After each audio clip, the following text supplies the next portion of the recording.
बियाह कइले भाई मुँह अबू जल्दी का है तोर उम्र हो गई बा। हाँ कैसे पढ़ लिख के पढ़ले बालू हाँ कौना क्लास में 5वा क्लास में बोला 20 बरस के बिया 5वें में पढ़ती कितना पढ़े में तेज बिया कथी पढ़ेली बाबूजी आज तुमने 5वें में घुसा धरी आ ओ आ हाँ ओ आ तो बच्चा क्लास के पढ़ाई ई नया मॉडल में आइल बा नया मॉडल में आइल बा ओ आ हाँ अच्छा तो हमरा के पढ़ के सुना देबू तार मूड ना गजी आई ए सरवा पढ़ा कैसन पढ़ावे जे मूड गौजिया बताओ नया मॉडल के हाँ अरे हम पढ़नी तीसरा में 30 बरस लगातार तो खाली पढ़ते में हम हुआ जाई मन मूड ना गौजिया आ ते कौन पढ़ा सीखले बाड़ी की जे 20 बरस में मूड गौजिया बता नया मॉडल में आइल बा अच्छा तो तनी हमरा के पढ़ के सुनाओ तो सुनबा हां सुनाओ तो सुना हां बोलो ओ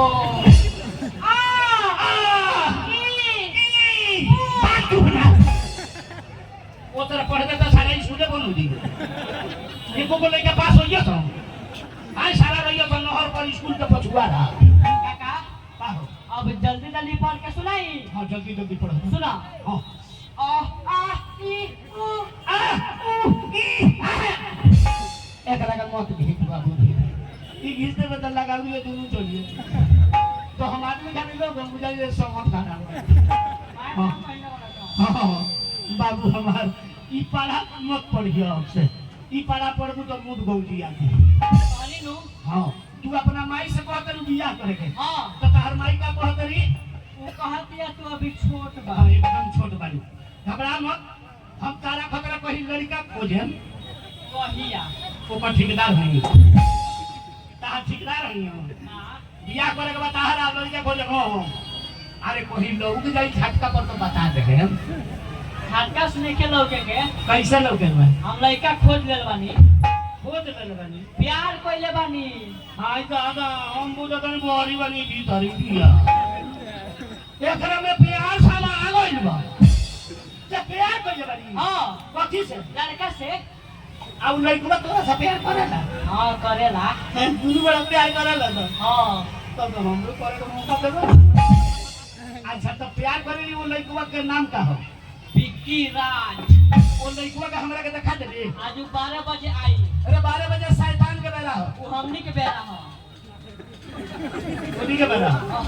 एक मतलब टोली पर शैतान चढ़ गइल अब तोरा से पूछिए कि हमारा बर्दाश्त नहीं के तोरा से एगो सवाल पूछे के बा पूछा बता देबे हां तो हमरा सवाल के जवाब देते तब तोर बियाह कराए ठीक है पूछा चढ़ गइल तो उतरल ना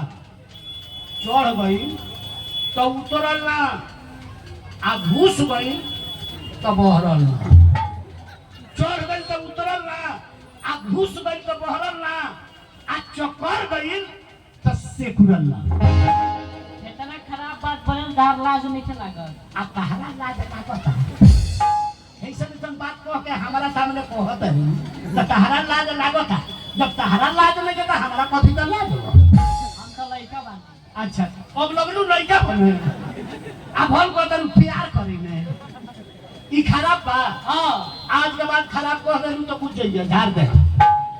खराब नहीं है तोर समझ खराब बा चढ़ गइल तो उतरल ना आसमान जइए से चढ़ गइल तो ये तो उतर नहीं आज ये उतर जाई तो ये दुनिया के विनाश बा आसमान जब से चढ़ गइल तब से उतरल ना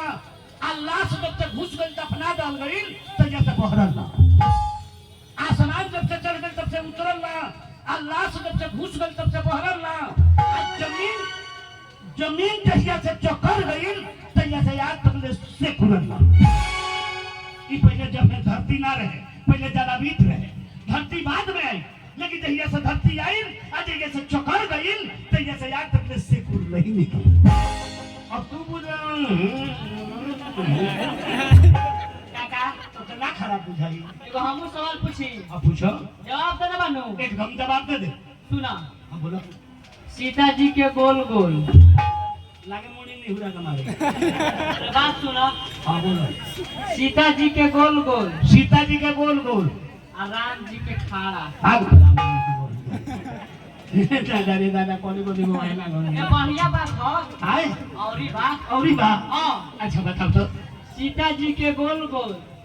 सीता जी के गोल गोल राम जी के खाड़ा राम जी के खाड़ा शंकर जी के बेड़िया शंकर जी के बेरिया आ महिषासुर के पाड़ा वाह तोरा बात पर हमर मियाज बखाड़ा बड़ी सुंदर बात कह दी तेरे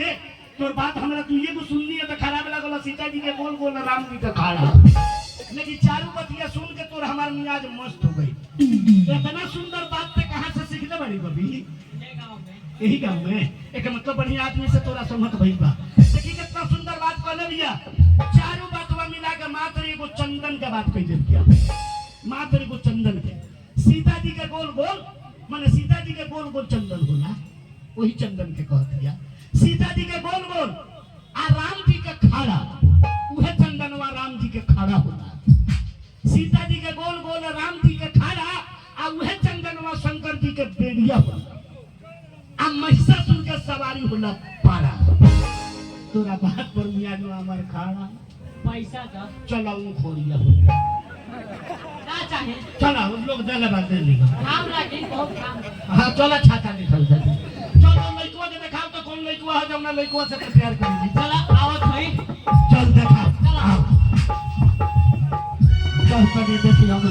जो कौन लड़कुआ है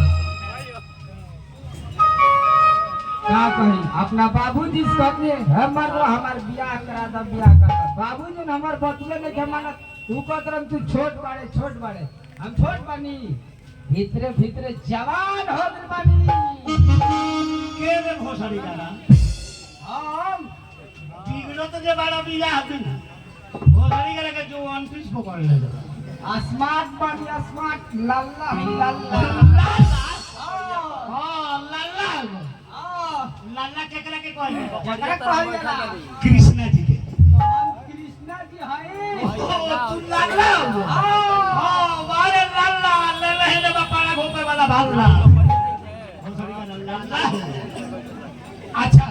तू अपना बाबूजी से पत्र बियाह कर गए हां तो तार बाबूजी का कहत रहे तू कहत तू छोट बाड़े हाँ तो छोट तो बाड़ा अभी उम्र समय नहीं के भाई सरकार के रोक बा 20 वर्ष से पहले लड़का लड़की के बियाह नहीं के करेगा